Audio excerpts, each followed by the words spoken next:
Oh, hello. Hey, tell me honestly, do these pants make my ass look too big? Or wait, maybe not big enough. Is it time for a little butt cheek augmentation? Or maybe a little liposuction to take away these love handles at least. And perhaps while I'm at it, a nice tummy tuck. That can't hurt to even it all out. But wait, why should I stop there? Since I'm a bit too lazy to work on these pecs, perhaps some implants might be in order. Along with a nice minor neck lift. Of course, I'm definitely going to have to do something about this male pattern baldness, right? What's that? An eyebrow lift? No, I don't know if I want to look all alert all the time. Rather, I think I'm going to finish off with a plethora of Botox injections that tighten up these wrinkles. You know, Botox, that chemical neurotoxin that temporarily paralyzes your nerves for the illusion of youthfulness. Marshall McLuhan once said that the last thing a fish would ever notice in its habitat is the water. Likewise, the most obvious and powerful realities of our human culture seem to also be the most unrecognized. And it is only when we take pause, often at the risk of social alienation, to question the foundational principles and ideas to which our lives are oriented, does a dark truth about our supposed normality become more clear. Today we live in an ocean with enormous waves of status obsession, materialism, vanity, ego, and consumerism. Our very lives have become defined not by our productive thoughts, social contributions, and goodwill, but by a superficial, delusional set of associations where the very fabric of our society now radiates with cheap romanticisms connected to vain competition, conspicuous consumption, and neurotic addictions, often related to physical beauty, status, and superficial wealth. In effect, social conformity masquerading as individualism, with the virtues of balance, intelligence, peace, public health, and true creativity left to rot on the sidelines. The cultural water we inhabit today runs deep with heavy pollution. It starts in our formative years, where to be smart and achieving is to be a nerd, a dweeb, or a geek, with social praise instead relegated to those of accepted appearance, wealth, and mindless brawn, reinforcing the idea that to think, know, and challenge is to be ridiculed, while to uphold the status quo, conform to the ideals imposed by society, is to be rewarded. At what point does that multi-billionaire with the 5 mansions go from being a peak icon of culturally accepted success to an example of a severe mental disorder, amounting to compulsive addiction, in fact, where the billionaire is revealed as nothing more than a social abomination in disguise by their decision to hoard such excessive levels of problem-solving wealth for no other utility than mere ego status? But then again, we can't be too hard on them, right? For what they're doing is simply what they've been taught.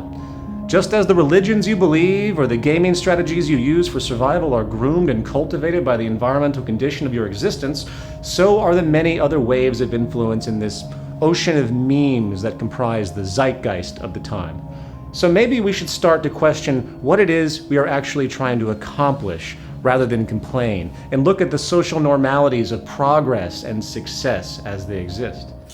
And I don't know about you, but I'm beginning to suspect that the new commercial lifestyle that has been touted by economists and historians as some marvel of human social development is actually a hidden form of retardation, an unseen manifest value distortion that is making us sick, antisocial, increasingly vain, ecologically indifferent, and perhaps more and more malleable for the controlling factions of our society itself.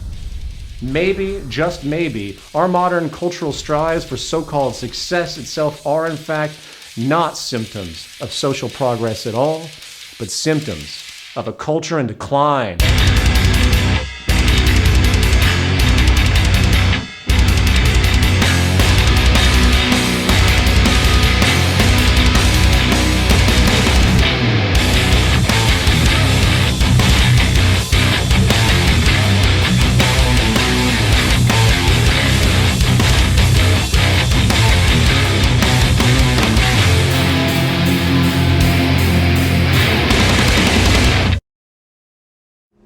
A new disease has struck America, rapidly moving across the world, a disease largely unknown in earlier periods and almost entirely unnoticed by those who carry it.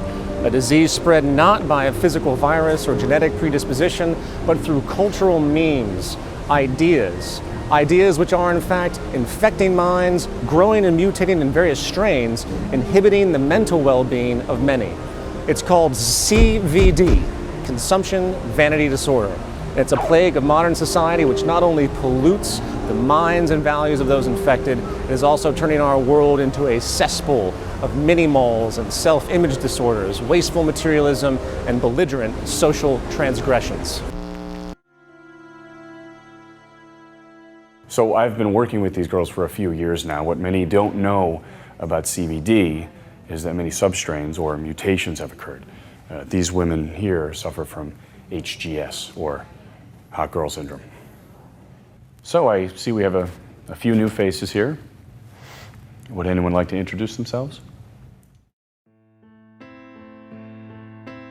I moved to Los Angeles a couple of years ago, and I started noticing weird changes happening to my body.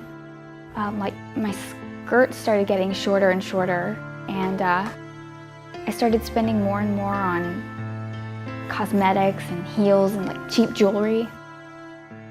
And then the Botox injections started. And I just couldn't stop. My lips got more and more pouty. And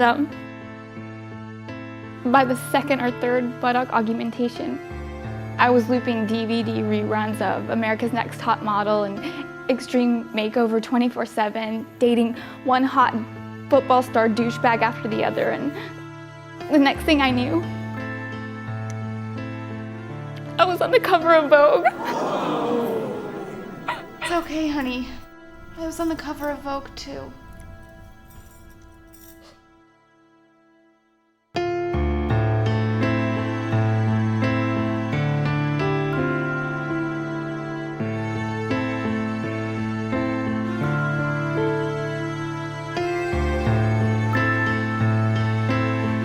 If we go back to the early 20th century, we find a critical crossroad for industry, where the rapid technological advancement was beginning to challenge the most basic foundation of traditional economics, and hence, social operation. You see, at the core of our socioeconomic system is labor and demand. Without product demand, of course, there is no need for production or employment. And without employment, the working public draws no income or purchasing power to buy the goods that keep the economy going. Early in the 1900s, a powerful expansion of productivity through machine application and mechanization brought about something industry really hadn't seen before: a goods surplus. A 1927 article in Nation's Business, conducting an interview with then Labor Secretary James Davis, stated, "It may be that the world's needs ultimately will be produced by 3 days' work a week." Years later, engineer R. Buckminster Fuller described the phenomenon as being able to accomplish more with less, in that the energy, manpower, and resources needed to accomplish particular goals was actually decreasing, while the accomplishments themselves were accelerating. In other words, industry was becoming more technically efficient. However, pre-20th century America and Western society in general maintained an ethic of being frugal overall. There was a conservative ethos where goods were obtained for their utility, a culture of needs, not excessive wants, and most people really didn't see the need to increase their consumption simply because they could. So, the ruling industrialists and social planners had a choice at this point. Either the system was to be adapted to this new more with less productivity, which could mean a rise in leisure time, a shortening of the work week, and an adjustment of pay scales and good values to reflect this newfound abundance as need be. Or something more dramatic had to happen. The very underlying values and affections of the culture would need to be altered, where the very idea of consuming became a utility in and of itself, to consume for the sake of consuming, in order to maintain the status quo. Well, needless to say, given the very nature of capitalist philosophy, the latter, what's that? Oh, right.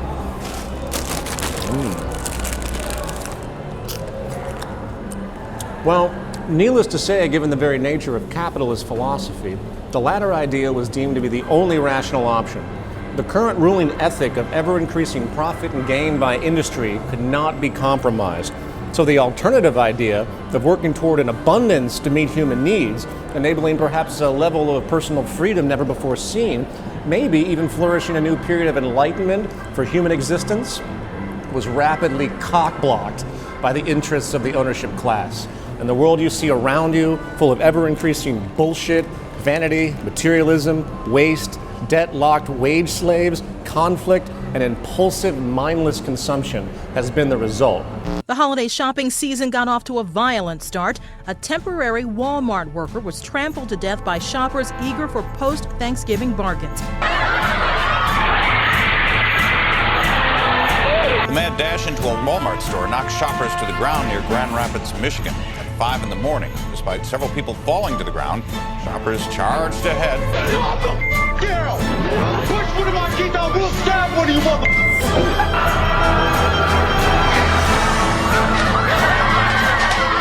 Another incident here, a 28-year-old pregnant woman was knocked to the ground by that same crowd. Witnesses here at the scene say that woman actually suffered a miscarriage. And in Southern California, shots rang out inside a crowded toy store.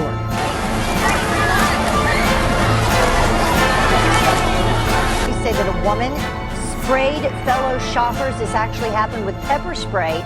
Meanwhile, those who knew Damore call his death senseless. They act like animals.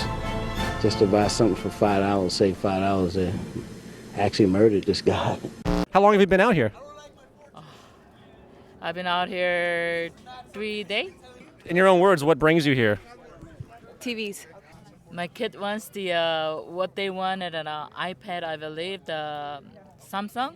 But what happened was that they don't sell on that half price.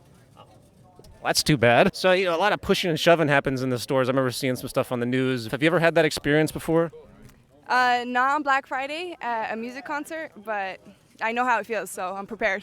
So you're ready to push people back? Pretty much. What do you think of this kind of like impulsive sort of consumerism that gets really forceful sometimes? I don't know. I feel like it's going to be a lot of stress for everybody. Meet Eddie Bernays. He is considered the father of modern advertising.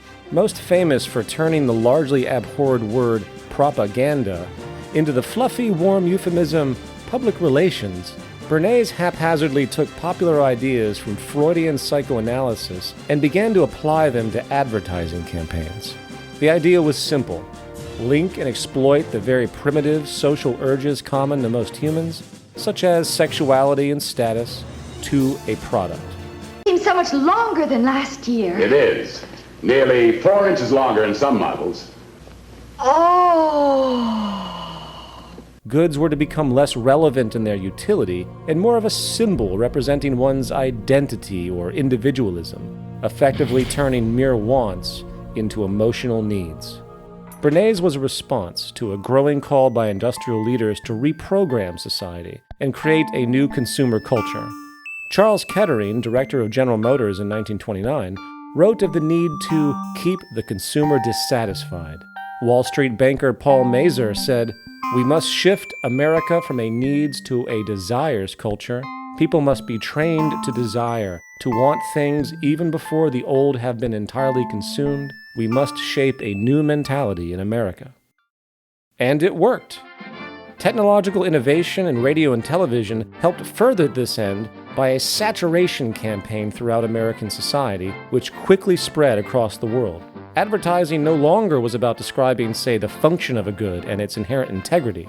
It was now about social manipulation, creating inferiority, shame, guilt, and false problems that could only be resolved by submission to purchase. Over an 80-year lifespan, we watch 15 and a half years of television on average. 15 and a half years of having our brains liquefied and sodomized, zombified, and then glorifying products and nonsense. And that screws with us, because advertisements are assholes. They're assholes. Imagine if an advertisement were just a regular guy walking up to you on the street, just going, hey you, hey, Hey, if you wore these jeans, then the hot girls would really do you. I mean like hot girls, not that ugly broad you call a girlfriend. And by the way, could you mention to her that she needs to lose a little weight and do something about her hair? And she could do it too if she would just use these diet pills and this hair gel. And by the way, both of you guys should probably be smoking these cigarettes and drinking this beer. Then you'd be really cool. Although your teeth are looking a little yellow, but we can fix that if you would just use this tooth whitening shit. And then the hot girls would really do you. And by the way, are you happy with your penis size? If you are, that's cool. A lot of guys are happy with fun size. Is that what you call that? Fun size? A lot of girls like that. I mean, I haven't met any, but I bet there are some. But if you change your mind, all you'd have to do is take a couple of these babies, and soon you would have to call up guys to help you carry your junk around like a train on a wedding dress. But how are you gonna call your junk carriers with that crappy phone you got there? You should be using this phone with the swipey bullshit technology that makes other people feel like they're better than you just by owning this phone. And they are better than you. Oh my God, all this stuff you need and don't have is making me anxious. Is it making you anxious? Is it? Are you anxious now? Are you?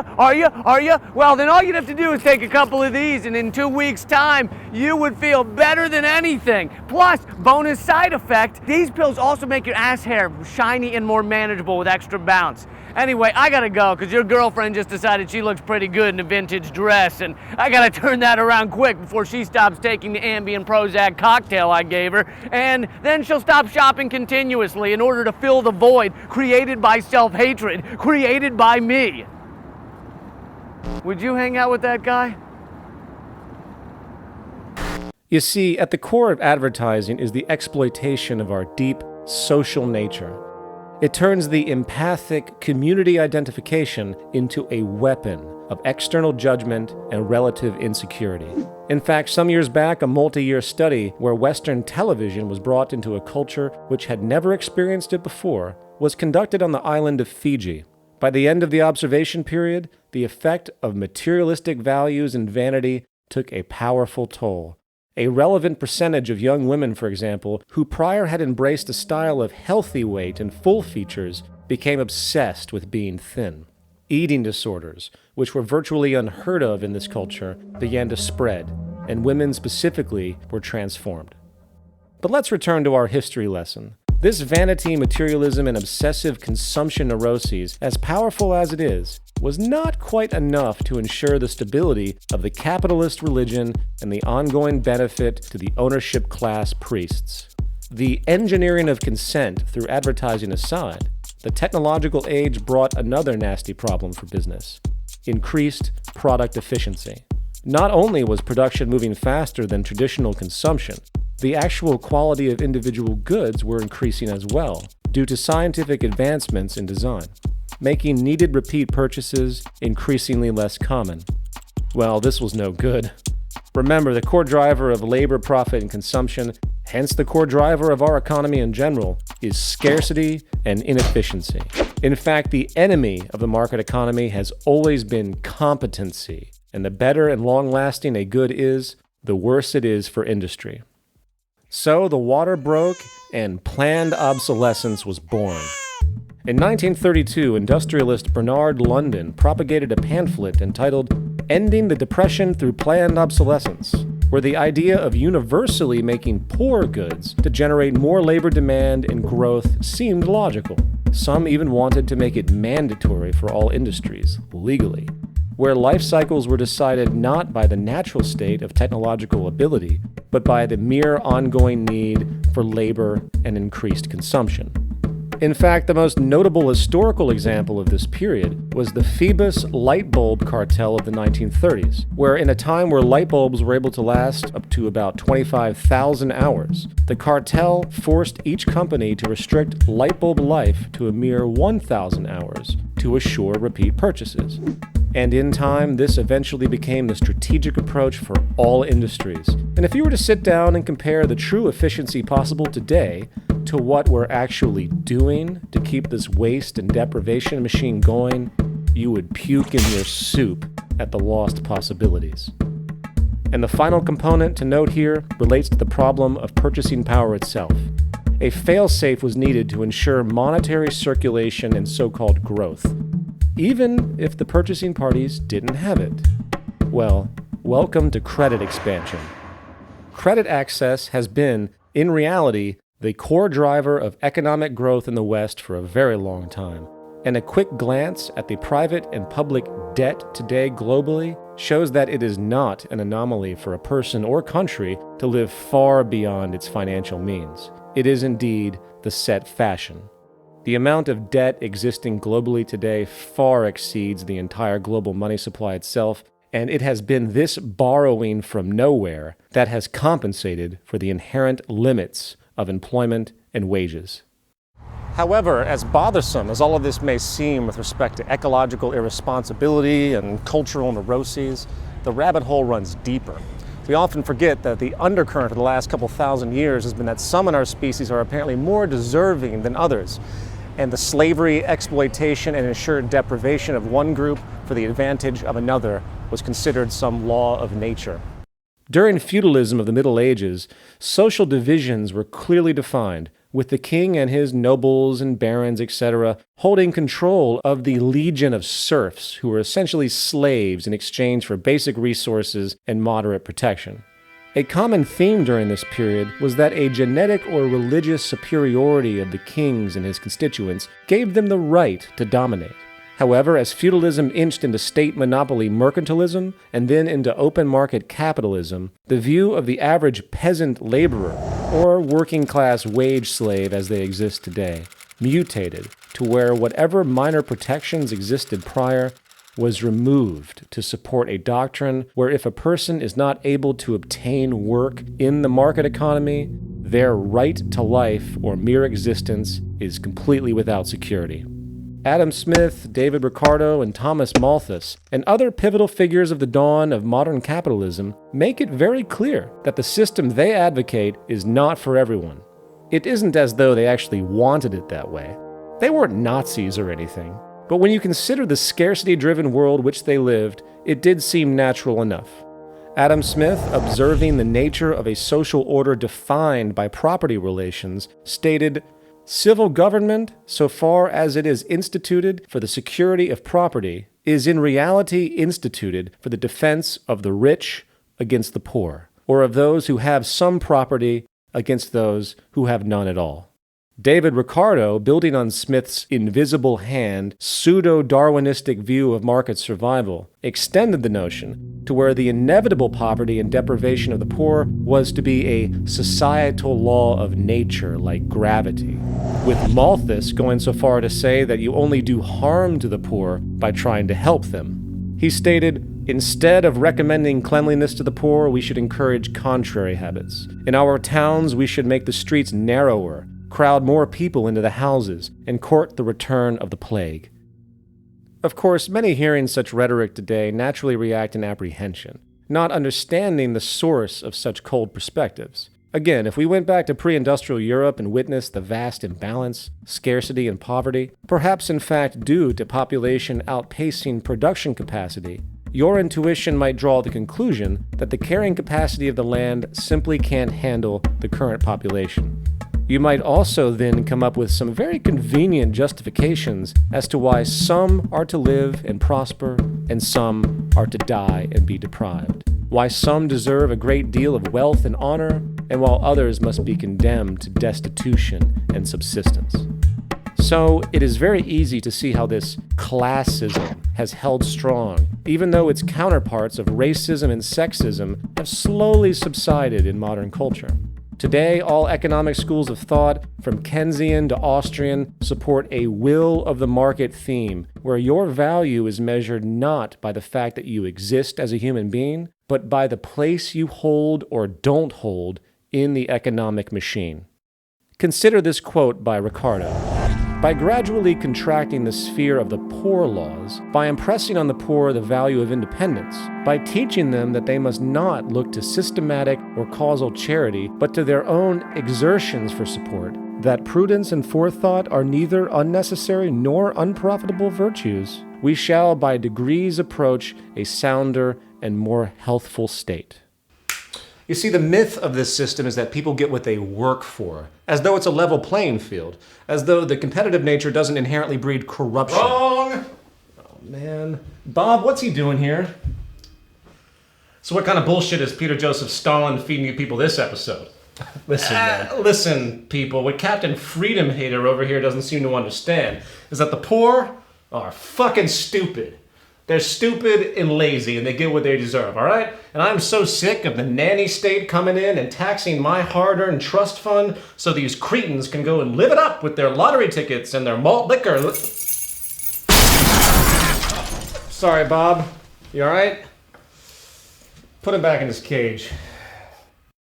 Now, it is at this point you might be asking, what does any of this have to do with consumerism? Well, if you understand the traditional ethos of market capitalism and how it refuses to accept the possibility of taking care of everyone, coupled with the resulting delusion that those who do end up benefiting most must be smarter and more worthy of existence than others, as though it's some law of nature, the role of consumer culture today takes on a very different purpose. It exists as a powerful means of social control and maintaining the status quo of class division and subjugation. It helps perpetuate a trend that has been around for a long time, since the age of ordained kings who were destined to rule over and exploit the weak masses.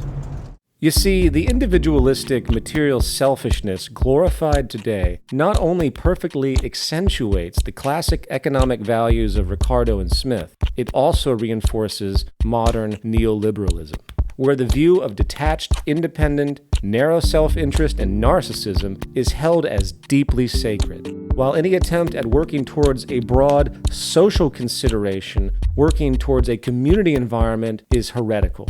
Simultaneously, it compounds class division, since the consumer culture has created an abstract sense of competition and status where to have more than others is equated to success.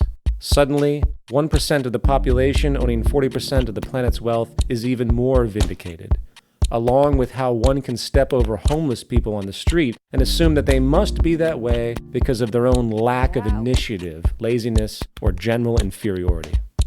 Modern consumer culture, the consumer vanity disease, ensures that the public remain distracted and at war with itself. It ensures that profits from these wasteful and unnecessary purchases, driven by emotional dissatisfaction, will continue to perpetuate and justify the wealthy elite. And it ensures that the poor and miserable of the world will be kept in their place, because guess what? It must be some law of nature. Final thoughts. Likely the most hijacked and delusional concept in the world today is that of freedom. In political poetics, historically, it went from a general interest to ensure quality of life and remove oppression, really, to a marketing gimmick to sell you things you don't need to ensure the integrity of an inherently elitist, corrupt political economy. I don't know about you, but I really don't give much of a shit about how many different kinds of toothpaste or deodorant I can choose from in a grocery store. While I'm given simultaneously the farce choice between two politicians clearly of the same breed in an election.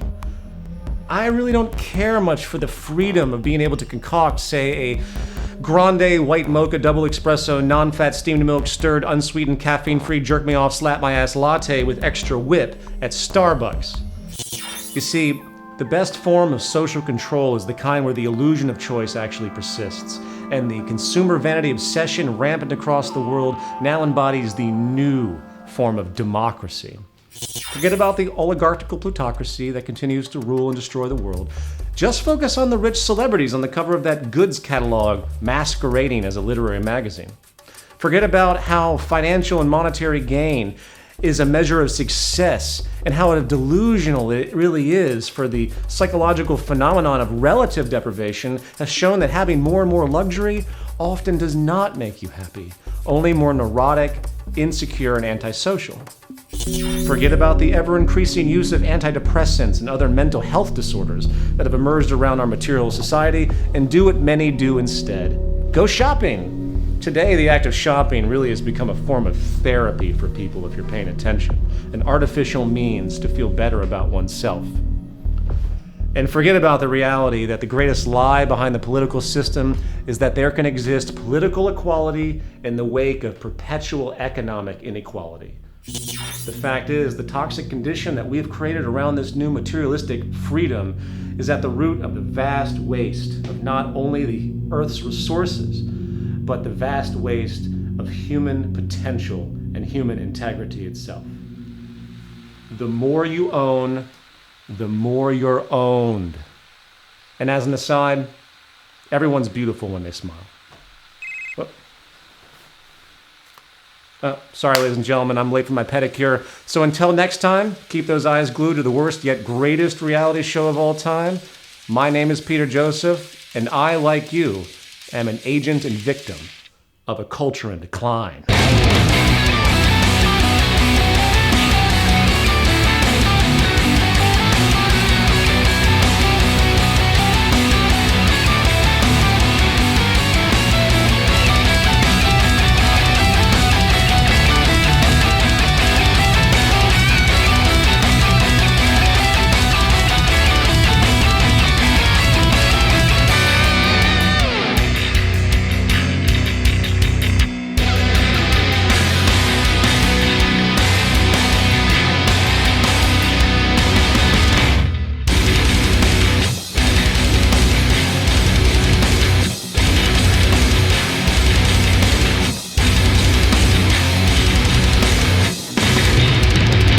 So given the trials you all experience in your day-to-day coping with this disease, how has it affected your livelihood? Why don't we start with you? What are you doing for work? Porn. Porn. Victoria's Secret model. Porn. Louis Vuitton model. Porn. Guest model. Porn. American Apparel model. Okay, porn.